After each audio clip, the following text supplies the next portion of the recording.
So, ayun, good morning mga kahamog. Panibagong araw, panibagong video na naman tayo. So, ayun, katatapos lang natin maglatag ngayon.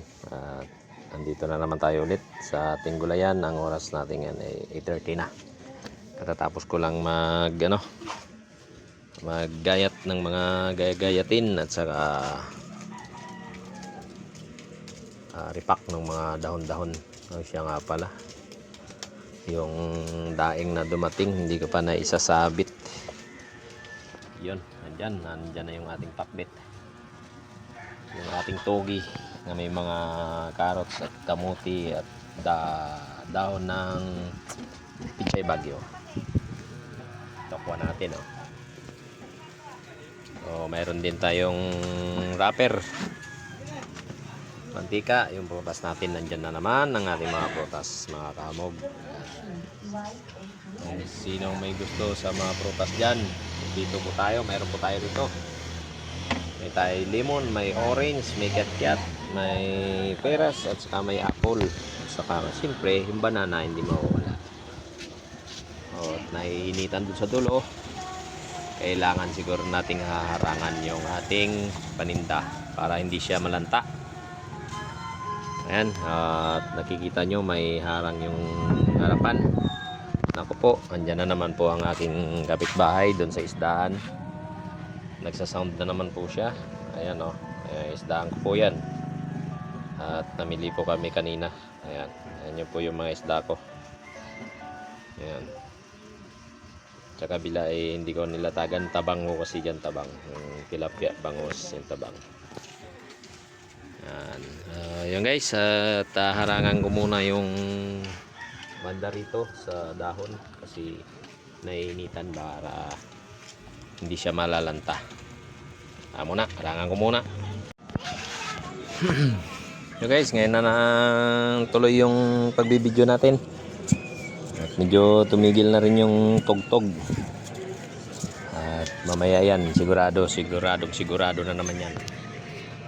Tugtog na naman yan. Grabe ang init ngayon.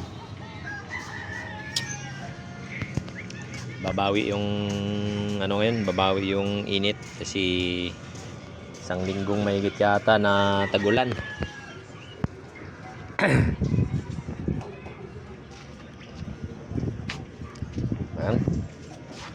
Update na naman tayo sa ating mga paninda. Punong-puno na naman tayo ngayon. Fishball nga pala dito katabi ko, hindi nagtinda. So yun, yung ating isda medyo kumonti-konti na rin. At sana mamayang hapon mauubos na yan para may mili ulitin mamaya o kaya bukas. Update tayo. At ito, ating upo 65 po yan. Ang kamote 100, 120 yung gabi, 150 yung sibuyas, bawang 170, luya natin 200 ang kilo. Ito pareho lang to, 150 sibuyas puti. Ayan yung patatas, ganoon pa rin 130. Sayuti natin, ayan 80, tumaas yan. Ayan ang kamatis at saka itong bell pepper. Grabe, ang bell pepper natin is 550 ang kilo, 180 naman yung kamatis natin. Ito medyo mura-mura to. Yan, ito sili, grabe, ito yung ginto sa lahat, 5 piso isang piraso. Yan. Ito naman 5 piso 3 piraso. Yun, yung mga doon talong, mahal din yun.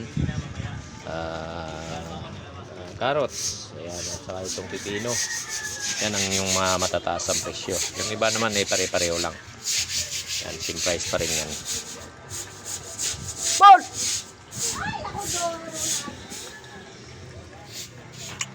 At meron na naman akong nagulat ngayong araw. So ayun mga kamog, God bless po sa inyo lahat at magandang umaga po. Ayun, sa lahat na mga hindi pa nakapag-subscribe sa aking YouTube channel, suportahan nyo ko guys, pakisubscribe na lang, pakishare na rin para kumalat na rin ang aking mga video. Ayun, maraming salamat sa inyo at magandang umaga ulit. Yun.